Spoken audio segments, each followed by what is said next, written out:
All new at 4, it's a big weekend in the Palmetto State. President Trump made his first ever visit to a historically black college this afternoon. He spoke at this bipartisan criminal justice forum in Columbia at Benedict College, making national headlines right now. Fox Carolina's Amber Worthy continues our team coverage. She's at the college where things are just wrapping up on the president's visit. Hey, Amber. Hey, Cody, it was a very busy, exciting few hours. Things are just now winding down as the event just let out. And I mean, it was hundreds of people out here as well as inside of that event. But I took this video from right before people started gathering here at the college because they weren't allowed to protest inside of Benedict's campus. So those several hundred gathered out here and they got loud, wanting the president to hear their message about not wanting him on their campus, but a good deal of his supporters were also here, many coming from the upstate as well, to make it known that they wanted the president to come here to talk about that bipartisan criminal justice reform.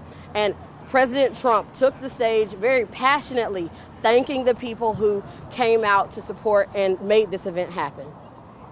Throughout our history, African Americans have strengthened, uplifted, sustained, defended, and inspired the United States of America. At the founding of our republic, African American heroes gave their lives for the cause of independence. African Americans have given their blood, sweat, and tears for this nation. You're entitled to a government that protects your families, your jobs, your safety, and that always puts American citizens first.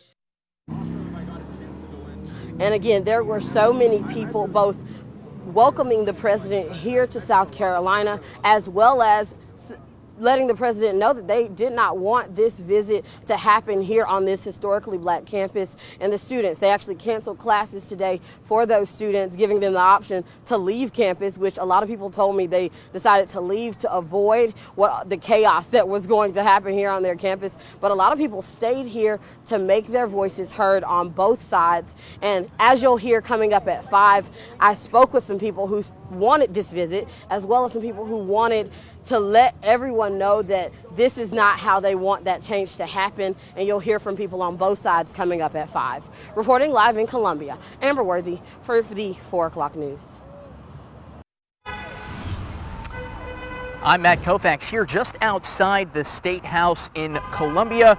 And before the events at Benedict College, before Trump's motorcade sped off from the airstrip, he touched down on Air Force One at the tarmac at the Eagle Aviation Terminal at Columbia Metropolitan Airport to loud cheers from his supporters. And that's a big contrast to what we're seeing right here outside the State House right now. You can see some of these protesters lined up along this main avenue. They've been getting honks and some cheers, some jeers from the passers-by on these cars, but they've been holding their signs protesting the president and his policies, which, as I mentioned, big contrast to the support he received at the airport. But those who saw him today say it was a once-in-a-lifetime experience, regardless of your politics.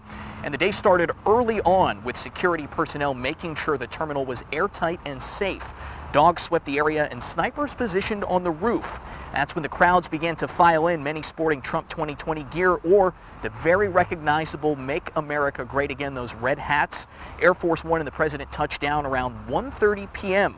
Trump stood and waved from the gate, walking down to the motorcade. And the president did stop briefly at the edge of his Secret Service perimeter to thank the supporters who had shown up so early in the day, waving flags, cheering, chanting his name, and bringing their families, some of them, along for the entirety of the event.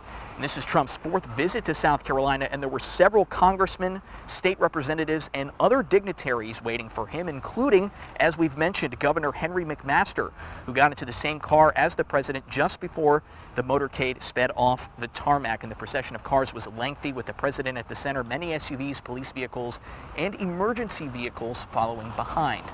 And as we've mentioned before, the events at Benedict College did just wrap up. There's no word yet on when the president is slated to get back on Air Force One and depart from Columbia. We will get you that information as soon as we know it. But I also did get a chance to speak to some of the families who showed up to see the president get off the plane at Columbia.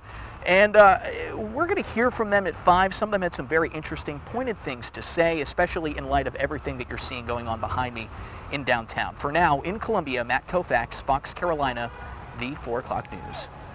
Matt, thanks. And of course, today the president making headlines along with Senator Lindsey Graham. But throughout the weekend, these nine Democrats challenging the president will also be at this forum speaking. Here's a look at all of them. Again, this thing runs throughout the weekend, and we'll be covering all of it here on the air and inside our Fox Carolina News app.